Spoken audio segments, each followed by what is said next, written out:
The morning rush at Harper's Cafe was dying down when Marcus Chin noticed the commotion near the counter. He'd just finished helping his daughter Emma pick out a muffin before school when he heard the raised voice. A man in an expensive suit was berating the barista, a young woman whose hands trembled as she held a coffee cup. "This is cold," he snapped. "What kind of establishment serves cold coffee?" "I want to speak to your manager." The barista, barely 20, looked close to tears. "Sir, I just made it 30 seconds ago. It's actually quite hot. Are you calling me a liar?" Marcus felt his daughter tug his sleeve, but something made him step forward. At 42, he'd learned that silence in the face of cruelty was its own kind of wrong. "Excuse me," Marcus said quietly, approaching the counter. "I was standing right here. I saw her make your coffee just now." The steam was still rising. The man turned, his face reddening.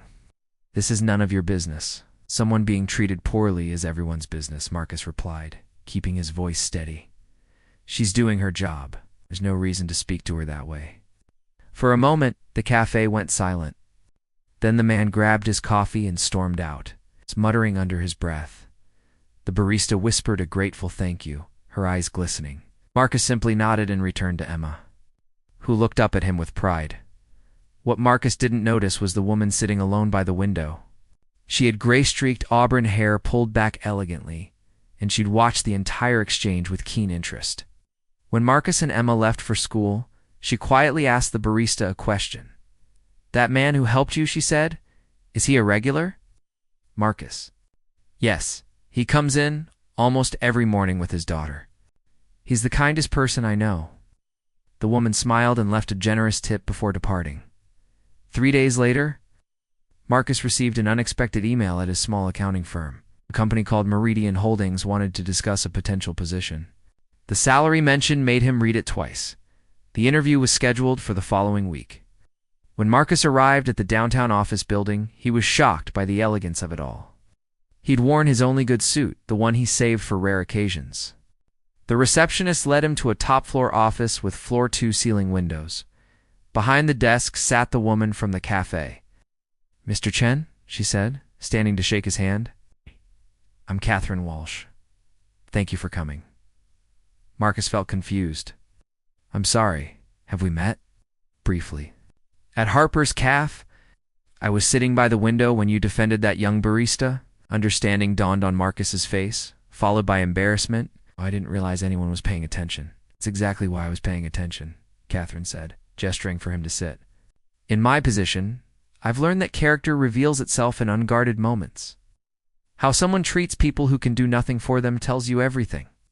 She explained that she was looking for a new chief financial officer, someone with integrity, to help manage her portfolio of charitable foundations and businesses. She'd looked into his background after that morning, had been impressed by his credentials and reputation. Marcus was overwhelmed. "Miss Walsh, I appreciate this, but I run a small accounting practice. I have maybe 6 clients. It seems like it's way beyond what I'm qualified for." "You have exactly what I'm looking for," Catherine said. "Skills can be taught, character cannot. I've been through 5 CFOs in 3 years, all impressive on paper. But they lacked something fundamental. They treated assistants like servants, cut corners when they thought I wasn't looking, and cared more about bonuses than doing what was right." She leaned forward. "I watched you that morning. You weren't trying to impress anyone. Your daughter was watching, and you showed her how to stand up for someone who couldn't defend themselves. That's the kind of judgment I need." Marcus sat quietly, processing. "Can I ask why this matters so much to you?" Catherine's expression softened. "When I was 19, I was that barista. I worked my way through business school serving coffee. And I still remember every person who was cruel and every person who was kind. The kind ones were rare. One of them was a customer who eventually became my mentor. He taught me that wealth means nothing without compassion." She paused. "I built this company over 30 years, and I've learned that the best investments aren't just financial. They're in people who make the world a little better just by being in it." Marcus thought of Emma, of the modest apartment they shared, of the struggles since his wife had passed away 4 years ago. This opportunity could change everything. But he needed to be honest. "I'm a single father," he said. My daughter is my priority. If this job means I'm never home, I can't accept it, no matter the salary." Catherine smiled. "Respect that. In fact, it's another reason I want you here. We have excellent family benefits, flexible hours, and I believe people do their best work when their lives are balanced. Bring Emma by sometime. I think you'll find we support families here." Over the following weeks, Marcus transitioned into his new role. Catherine had been right about his skills. They were solid, and what he didn't know, he learned quickly. But more importantly, he brought something to the company that had been missing: a genuine care for people. At every level, he remembered everyone's names from the CEO to the cleaning staff. He asked about their families, listened to their concerns, treated them with the same respect he'd shown that barista months ago. One evening, as he was leaving, Catherine called him into her office. "Marcus, I wanted you to know something," she said. "Our employee satisfaction scores have risen 20% since you've started.